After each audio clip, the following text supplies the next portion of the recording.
Assalamualaikum warahmatullahi wabarakatuh. Bertemu lagi dengan saya Dr. Eka Suryani SPD, calon guru penggerak Angkatan 9 Kabupaten Kerinci, Provinsi Jambi. Kali ini saya tidak sendiri, saya ditemani oleh Ibu Desi Suryani di SPD selaku guru kelas di kelas 4 SD 12343 Dusun Dalam Kabupaten Kerinci. Baik, Ibu Desi, apa kabar hari ini? Alhamdulillah baik. Bukti apa kabar? Alhamdulillah baik, Bu Desi. Sesuai dengan sudah kita rancangkan awal bahwasanya kita akan melaksanakan supervisi kelas, nantinya saya akan mensupervisi Ibu di dalam kelas mengenai pembelajaran yang berpihak kepada murid, pembelajaran yang menarik bagi murid Bu Desi. Nah, sebelum melakukan observasi kelas, kita ada percakapan awal yaitu namanya pra-observasi. Nah, di pra-observasi ini saya akan memberikan pemahaman sedikit mengenai observasi yang akan saya lakukan, terus juga kesiapan-kesiapan apa sih yang akan Ibu Desi terapkan di kelas nanti. Nah, sebelumnya ada beberapa pertanyaan yang saya ajukan Bu Desi, boleh? Boleh. Oke. Untuk yang pertama Bu Desi, apa tujuan pembelajaran yang akan dan ingin Ibu Desi kembangkan di kelas 4 ini, Bu Desi? Baik, begini Bu. Saya punya masalah. Bukan masalah saya saja, saya ingat mungkin ini masalah semua guru dan murid.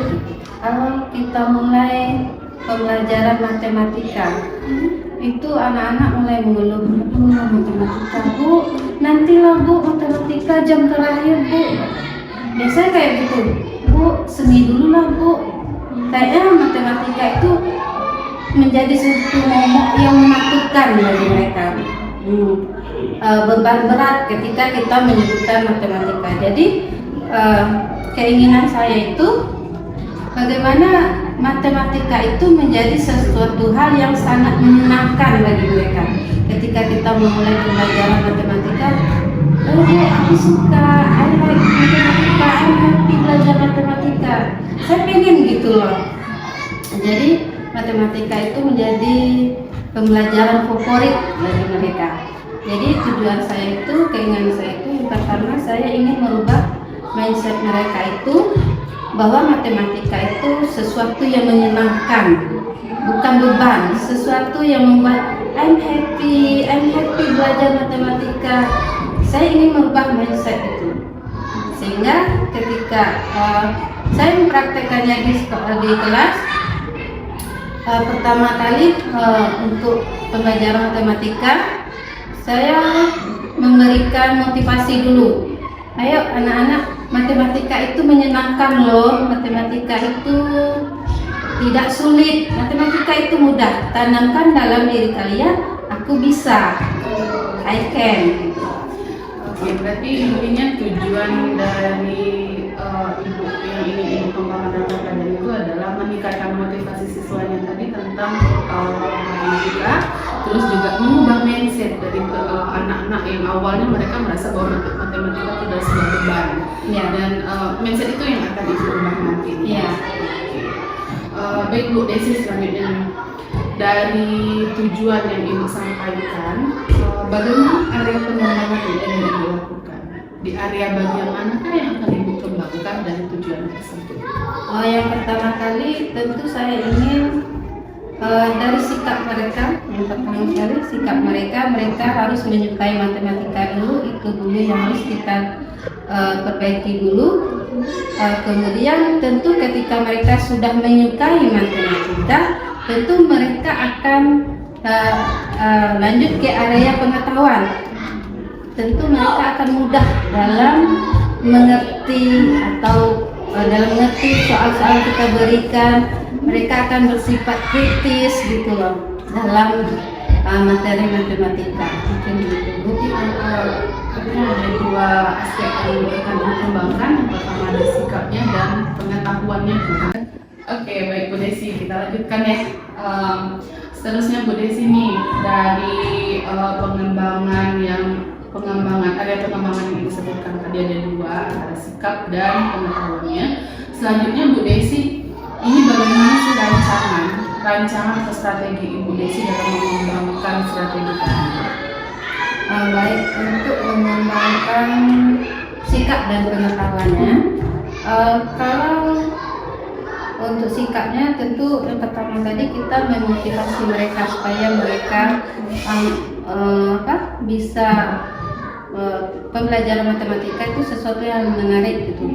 Jadi saya pertama kali strategi yang akan saya pakai itu tentunya media, membuat sesuatu media yang menarik gitu untuk menarik mereka supaya mereka lebih senang belajar matematika. Misalnya kita memakai media Infokus. Infokus tentunya media Infokus ini sesuatu bagi anak-anak kita sesuatu yang baru. Tentu ini akan menjadi hal menarik bagi mereka. Kemudian yang kedua adanya strategi tanya jawab. Ini untuk memancing mereka supaya lebih berpikir kritis. Ketika mereka berpikir kritis, oh ya Bu, saya bisa Bu, ketika mereka bertanya, oh ini gimana Bu, ketika mereka bisa untuk menyelesaikan masalah atau soal atau pertanyaan itu, mereka akan menjadi senang gitu belajar matematika. Jadi saya ingin adanya ini strategi pembelajaran tanya jawab gitu supaya mereka lebih berpikir kritis. Oh, itu luar biasa sekali Bu Desi. Artinya apalagi yang kita di tingkat SD yang namanya Infokus, media Infokus itu merupakan suatu media yang luar biasa ya Bu ya. Nah, dari strategi tersebut ini akan Ibu Desi lakukan kapan sih? Maunya secepat mungkin, segera mungkin, tapi karena kita akan menghadapi ujian semester, mungkin setelah semester nanti akan kita laksanakan. Oke, artinya nanti kita juga ini akan melaksanakan pada waktu observasi kelas ya Bu ya? Iya. Oke Bu Desi, sepertinya kita sudah berada di akhir sesi pra-observasi. Nah, dari hasil percakapan yang kita lakukan dari tadi, ada satu hal yang menarik yang ingin saya tanyakan kepada Bu Desi. Ya. Apa sih yang Bu Desi peroleh dari hasil percakapan kita hari ini? Baik, dari percakapan kita hari ini, saya mendapat gambaran yang akan saya lakukan atau yang akan saya terapkan di kelas nanti gitu, di dalam pembelajaran matematika. Insya Allah akan segera terlaksana nanti dan tujuan pembelajaran kita akan tercapai. Oke, amin. Mudah-mudahan ya Bu Desi. Nah, saya ingatkan lagi Bu Desi, setelah ini kita akan ada penjadwalan tentang observasi di kelas. Nanti saya akan mengamati pembelajaran yang Ibu Desi terapkan sesuai dengan strategi yang sudah kita bincang tadi. Kemudian nantinya setelah observasi di kelas, kita akan ada pasca observasi ya Bu Desi. Nanti kita akan juga ditemani oleh nanti ada teman rekan grup pengajar praktik kami yang akan datang ke sini. Untuk itu Bu Desi, terima kasih atas waktunya hari ini. Tetap semangat, tetap melahirkan satu ide-ide positif di lingkungan yang positif. Terima kasih Bu Desi.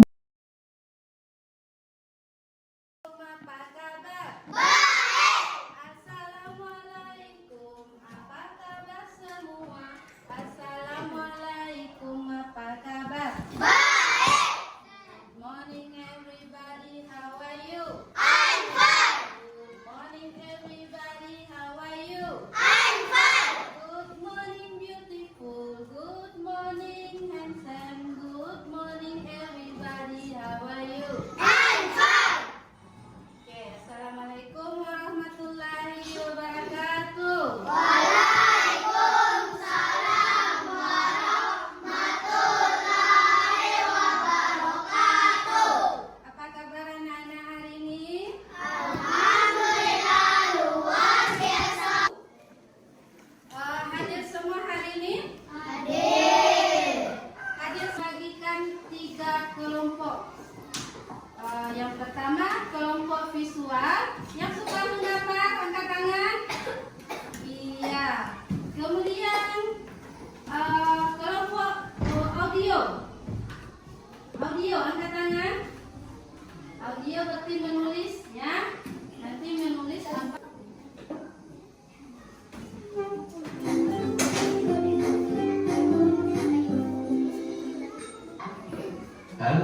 cerdas, pada video kita kali ini kita akan belajar matematika kelas 4 SD dengan materi ciri-ciri bangun datar khususnya segi banyak yang berbentuk datar yang dibatasi oleh garis-garis lurus atau garis lengkung. Pada video kita kali ini kita akan khusus mempelajari antara lain: 1.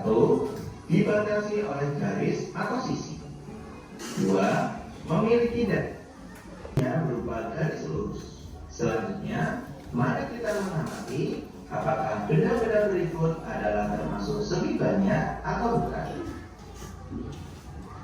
Ini adalah garis lurus dan berupa daerah yang tertutup, maka benda ini termasuk segi banyak. Benda berikutnya adalah hati.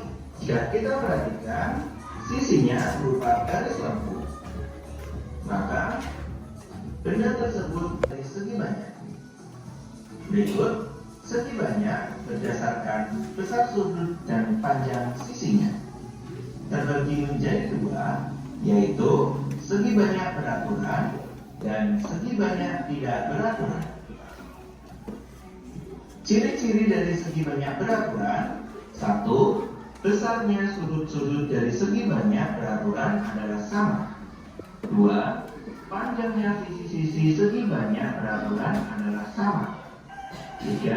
Segi banyak beraturan mempunyai simetri lipat yang sama dengan jumlah sudutnya. 4. Segi banyak beraturan mempunyai simetri putar yang sama dengan jumlah sudutnya. Berikut adalah contoh dari beberapa segi banyak beraturan. Selanjutnya, berikut adalah ciri-ciri dari segi banyak tidak beraturan. 1. Besarnya sudut-sudut dari segi banyak. Apa yang didapatkan? Siapa yang bisa menjawab?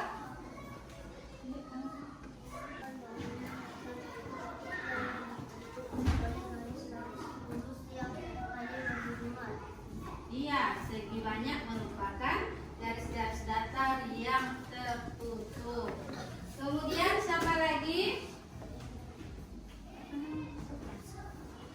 Ya, Sofia. Ya.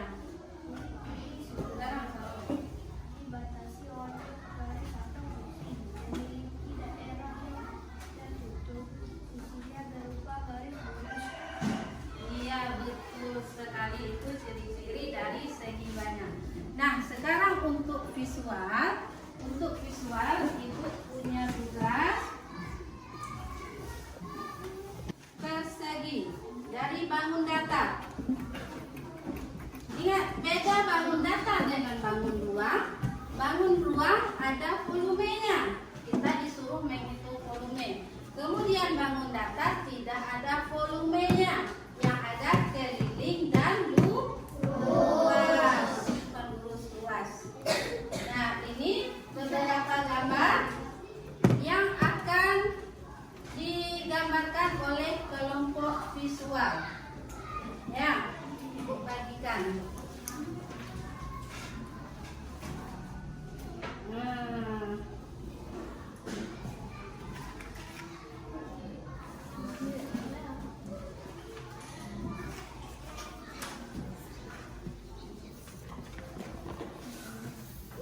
Nah, silakan ditempel, digunting, baru ditempel sesuai gambarnya ya.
Iku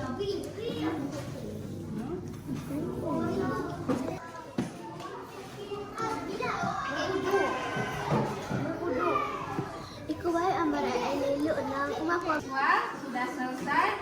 Sekarang kita akan ke kelompok kinestetik. Silakan kelompok kinestetik untuk mempresentasikan hasil dari kelompok mereka.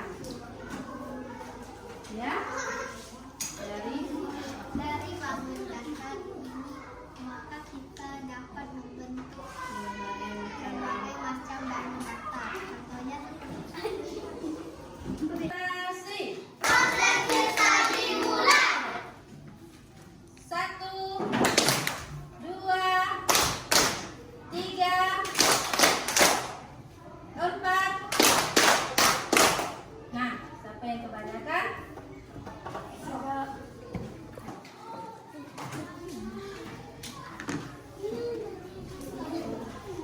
Nah, ini ibu akan memberikan tugas untuk di rumah. Ini bisa didiskusikan dengan orang tua masing-masing. Ya, harus ada kerjasama dengan orang tua. Ini ibu bagikan, dibikin dan dikumpul minggu depan.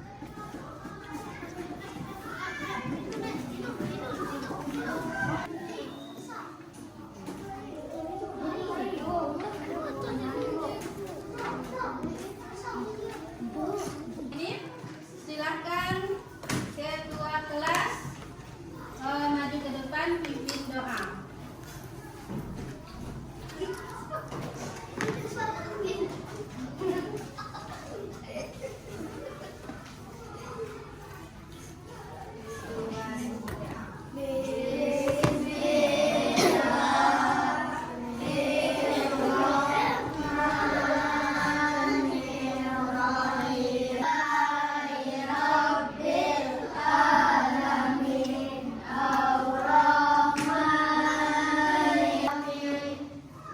Baik, makan dulu. Terima kasih ketua kelas.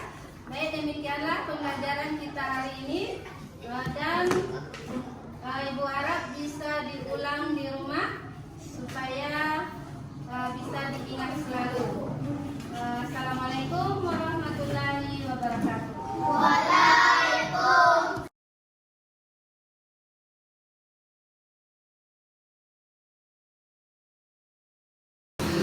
Halo sahabat Merdeka, Assalamualaikum warahmatullahi wabarakatuh. Ketemu lagi dengan saya Novelika Suryani SPD, calon guru penggerak Angkatan 9 Kabupaten Kerinci. Nah, kali ini saya sudah ditemani oleh Ibu Desi Suryani SPD selaku guru yang telah diobservasi. Baik Bu Desi, apa kabar hari ini? Alhamdulillah. Bu Pia apa kabar? Alhamdulillah baik Bu Desi. Oke Bu Desi. Kemarin kan kita sudah melakukan praobservasi tentang FPP yang berdiferensiasi dan pembelajaran yang sosial emosional. Terus juga kemarin kita juga sudah melakukan observasi kelas ya Bu Desi. Iya. Nah, sekarang ini saya mau tanya nih, ada beberapa pertanyaan yang akan saya sampaikan kepada Ibu Desi mengenai observasi yang sudah kita jalankan di kelas. Nah Bu Desi, dari observasi kemarin, gimana perasaan Bu Desi setelah melakukan observasi? Setelah melakukan observasi ini agak lega ya. Cuman waktu observasi itu memang ada rasa tegang mungkin karena belum terbiasa. Oke, jadi masih ada rasa canggung ya Bu, karena itu rata-rata dimiliki oleh para guru juga ketika diobservasi. Nah, sejauh kita melakukan observasi kemarin, bisa tidak Bu Desi ceritakan kembali mengenai langkah-langkah dan strategi yang Bu Desi jalankan di kelas ini? Oke. Pertama saya membuat perangkat pembelajaran tentang bangun datar, kemudian area pengetahuan dan juga keterampilan. Itu gimana area pengetahuannya, mereka mengetahui tentang bentuk-bentuk bangun datar. Dan di keterampilan bagaimana mereka bisa mengidentifikasi bentuk-bentuk bangun datar ini dalam lingkungan sehari-hari.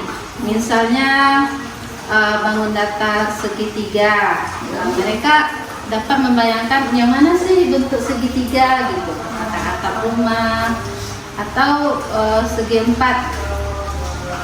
Nah, mungkin begitu. Oh, berarti dalam observasi kemarin ada 2 area pengembangan ya yang capai. Yang pertama di area pengembangan sikap dan keterampilannya. Baik Bu Desi, tadi setelah melakukan area pengembangan tersebut, ada tidak Bu Desi merasa ada kelemahan atau kekurangan dalam pembelajaran? Dalam observasi kemarin itu kan kita mengembangkan diferensiasi kan. Diferensiasi itu kita bagi 3 kelompok. Yang pertama auditori, kemudian visual dan kinestetik. Saya merasa pembelajaran diferensiasi ini sangat menarik gitu, Bu. Jadi sesuai dengan kemampuan anak. Misalnya visual, mereka suka menggambar, maka kita menyuruh mereka membentuk bangun datar itu dengan menggambar. Itu membuat mereka tertarik. Kemudian auditori itu mereka suka dengan menulis ya Bu ya. Nah, jadi saya menyuruh mereka untuk apa sih ciri-ciri menulis, ciri-ciri bangun datar. Baru mereka memperhatikan dan menulis apa itu ciri-ciri bangun datar. Kemudian kinestetik ini mereka berani untuk tampil ke depan, menjelaskan tentang bangun datar gitu. Menurut saya sangat menarik, mungkin akan kita kembangkan lagi. Luar biasa menarik sekali Bu Desi.